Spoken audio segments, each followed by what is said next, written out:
नमो भगवते वासुदेवाय। अतः 10वां अध्याय भागवत के 10 लक्षण। श्री सुखदेव जी कहते हैं, परीक्षित, इस भागवत पुराण में सर्ग, विसर्ग, स्थान, पोषण, उति, मनवंतर, ईशानु कथा, निरोध, मुक्ति और आश्रय, इन 10 विषयों का वर्णन है। इनमें से जो 10वां आश्रय तत्व है, उसी का ठीक ठीक निश्चय करने के लिए कहीं श्रुति से, कहीं तात्पर्य से और कहीं दोनों के अनुकूल अनुभव से महात्माओं ने अन्य 9 विषयों का बड़ी सुगम रीति से वर्णन किया है। ईश्वर की प्रेरणा से गुणों में शोभ होकर रूपांतर होने से जो आकाश आदि पंचभूत, शब्द आदि तन्मात्राएं, इंद्रियां, अहंकार और महतत्व की उत्पत्ति होती है, उसको सर्ग कहते हैं। उस विराट पुरुष से उत्पन्न ब्रह्मा जी के द्वारा जो विभिन्न चराचर सृष्टियों का निर्माण होता है, उसका नाम विसर्ग है। प्रतिपद नाश की ओर बढ़ने वाली सृष्टि को एक मर्यादा में स्थिर रखने से भगवान विष्णु की जो श्रेष्ठता सिद्ध होती है, उसका नाम स्थान है। अपने द्वारा सुरक्षित सृष्टि में भक्तों के ऊपर उनकी जो कृपा होती है, उसका नाम है पोषण। मनवंतरों के अधिपति जो भगवत भक्ति और प्रजापालन रूप शुद्ध धर्म का अनुष्ठान करते हैं, उसे मनवंतर कहते हैं। जीवों की वे वासनाएं जो कर्म के द्वारा उन्हें बंधन में डाल देती है, उति नाम से कही जाती है। भगवान के विभिन्न अवतारों के और उनके प्रेमी भक्तों की विविध आख्यानों से युक्त गाथाएं ईश कथा है। जब भगवान योग निद्रा स्वीकार करके शयन करते हैं, तब इस जीव का अपनी उपाधियों के साथ उसमें लीन हो जाना निरोध है। अज्ञान कल्पित कर्तव्य, भोक्तत्व आदि अनात्म भाव का परित्याग करके अपने वास्तविक स्वरूप परमात्मा में स्थित होना ही मुक्ति है। परीक्षित, इस चराचर जगत की उत्पत्ति और प्रलय जिस तत्व से प्रकाशित होते हैं, वह परम ब्रह्म ही आश्रय है। शास्त्रों में उसी को परमात्मा कहा गया है।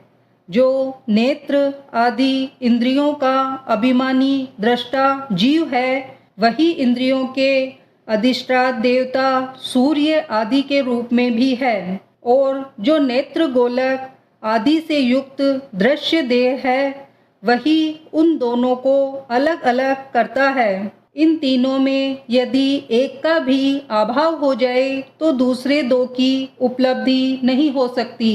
अतः जो इन तीनों को जानता है, वह परमात्मा ही सबका अधिष्ठान आश्रय तत्व है। उसका आश्रय वह स्वयं ही है, दूसरा कोई नहीं। जब पूर्वोक्त विराट पुरुष ब्रह्मांड को फोड़कर निकला, तब वह अपने रहने का स्थान ढूंढने लगा और स्थान की इच्छा से उस शुद्ध संकल्प पुरुष ने अत्यंत पवित्र जल की सृष्टि की। विराट पुरुष रूप नर से उत्पन्न होने के कारण ही जल का नाम नार पड़ा और उस अपने उत्पन्न किए हुए नार में वह पुरुष 1000 वर्षों तक रहा। इसी से उसका नाम नारायण हुआ। उन नारायण भगवान की कृपा से ही द्रव्य, कर्म, काल, स्वभाव और जीव आदि की सत्ता है। उनके उपेक्षा कर देने पर और किसी का अस्तित्व ही नहीं रहता। उन अद्वितीय भगवान नारायण ने योग निद्रा से जागकर अनेक होने की इच्छा की। तब अपनी माया से उन्होंने अखिल ब्रह्मांड के बीज स्वरूप अपने स्वर्णमय वीर्य को 3 भागों में विभक्त कर दिया। आदिदेव, आध्यात्म और अधिभूत। परीक्षित, विराट पुरुष का एक ही वीर्य 3 भागों में कैसे विभक्त हुआ, सो सुनो। विराट पुरुष के हिलने डुलने पर उनके शरीर में रहने वाले आकाश से इंद्रिय बल, मनोबल और शरीर बल की उत्पत्ति हुई। उनसे इस सब का राजा प्राण उत्पन्न हुआ।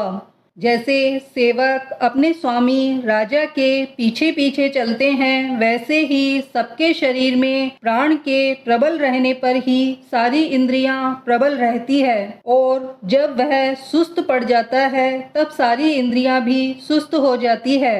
जब प्राण जोर से आने जाने लगा तब विराट पुरुष को भूख प्यास का अनुभव हुआ। खाने पीने की इच्छा करते ही सबसे पहले उनके शरीर में मुख प्रकट हुआ। मुख से तालु और तालु से रसेंद्रियां प्रकट हुई। इसके बाद अनेकों प्रकार के रस उत्पन्न हुए जिन्हें रसना ग्रहण करती है। जब उनकी इच्छा बोलने की हुई तब वाक इंद्रियां, उसके अधिष्ठाता देवता अग्नि और उसका विषय बोलना, ये तीनों प्रकट हुए। इसके बाद बहुत दिनों तक उस जल में ही वे रुके रहे। श्वास के वेग से नासिका छिद्र प्रकट हो गए। जब उन्हें सूंघने की इच्छा हुई तब उनकी नाक घ्राणेन्द्रियां आकर बैठ गई और उसके देवता गंध को फैलाने वाले वायुदेव प्रकट हुए। पहले उनके शरीर में प्रकाश नहीं था, फिर जब उन्हें अपने को तथा दूसरी वस्तुओं को देखने की इच्छा हुई तब नेत्रों के छिद्र, उनका अधिष्ठाता सूर्य और नेत्रेंद्रियां प्रकट हो गए। इन्हीं से रूप का ग्रहण होने लगा। जब वेद रूप ऋषि विराट पुरुष को स्तुतियों के द्वारा जगाने लगे तब उन्हें सुनने की इच्छा हुई। उसी समय कान, उनकी अधिष्ठाता देवता, दिशाएं और श्रोतेंद्रियां प्रकट हुई। इसी से शब्द सुनाई पड़ता है। जब उन्होंने वस्तुओं की कोमलता, कठिनता, हल्कापन, भारीपन, उष्णता और शीतलता आदि जाननी चाहिए तब उनके शरीर में चर्म प्रकट हुआ। पृथ्वी में से जैसे वृक्ष निकल आते हैं उसी प्रकार उस चर्म में रोए पैदा हुए और उनके भीतर बाहर रहने वाला वायु भी प्रकट हो गया। स्पर्श ग्रहण करने वाली त्वचा इंद्रिय भी साथ ही साथ शरीर में चारों ओर लिपट गई और उससे उन्हें स्पर्श का अनुभव होने लगा। जब उन्हें अनेकों प्रकार के कर्म करने की इच्छा हुई तब उनके हाथ उगाए।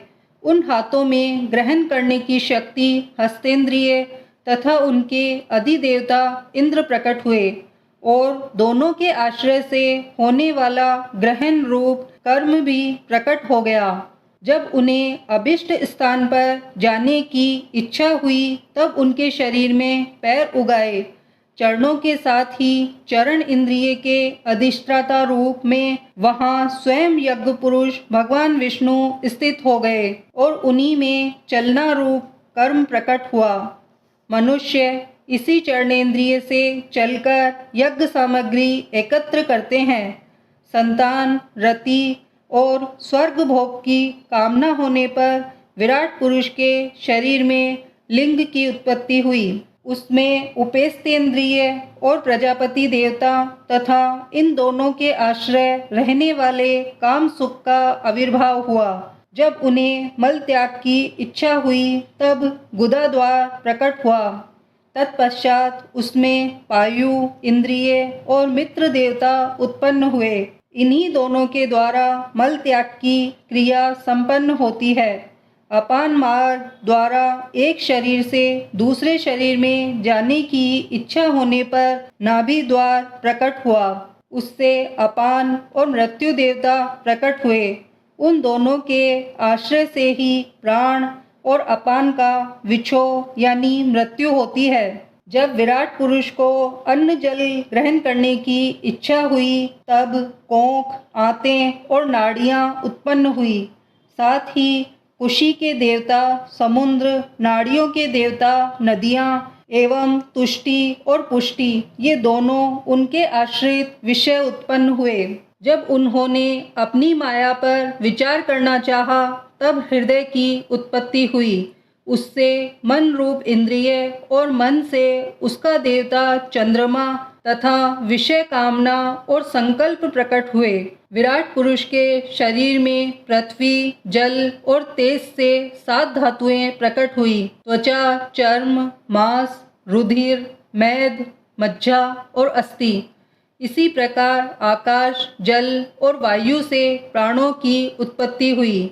श्रोतादि सब इंद्रियां शब्द आदि विषयों को ग्रहण करने वाली है। वे विषय अहंकार से उत्पन्न हुए हैं। मन सब विकारों का उत्पत्ति स्थान है और बुद्धि समस्त पदार्थों का बोध कराने वाली है। मैंने भगवान के इस स्थूल रूप का वर्णन तुम्हें सुनाया है। यह बाहर की ओर से पृथ्वी, जल, तेज, वायु, आकाश, अहंकार, महतत्व और प्रकृति इन 8 आवरणों से घिरा हुआ है। इससे परे भगवान का अत्यंत सूक्ष्म रूप है। वह अव्यक्त, निर्विशेष, आदि, मध्य और अंत से रहित एवं नित्य है। वाणी और मन की वहाँ तक पहुँच नहीं है। मैंने तुम्हें भगवान के स्थूल और सूक्ष्म, व्यक्त और अव्यक्त जिन 2 रूपों का वर्णन सुनाया है, ये दोनों ही भगवान की माया के द्वारा रचित हैं। इसीलिए विद्वान पुरुष इन दोनों को ही स्वीकार नहीं करते। वास्तव में भगवान निष्क्रिय हैं। अपनी शक्ति से ही वे सक्रिय बनते हैं। फिर तो वे ब्रह्मा का या विराट रूप धारण करके वाच्य या वाचक, शब्द और उसके अर्थ के रूप में प्रकट होते हैं और अनेकों नाम, रूप तथा क्रियाएं स्वीकार करते हैं। परीक्षित, प्रजापति मनु, देवता, ऋषि, पितर, सिद्ध, चारण, गंधर्व, विद्याधर, असुर, यक्ष, किन्नर, अप्सराएं, नाग, सर्प, किम पुरुष, उरग, मातृकाएं, राक्षस, पिशाच, प्रेत, भूत, विनायक, कुष्मांड, उन्माद, वेताल, यातुधान, ग्रह, पक्षी, मृग, पशु, वृक्ष, पर्वत, सरीसृप इत्यादि जितने भी संसार में नाम रूप हैं, वे सब भगवान के ही हैं। संसार में चर और अचर भेद से 2 प्रकार के तथा जरायुज, अंडज, स्वदेज और उद्दिग्ज भेद से 4 प्रकार के जितने भी जलचर, थलचर तथा आकाशचारी प्राणी हैं, सब के सब शुभ, अशुभ और मिश्रित कर्मों के तदनुरूप फल हैं।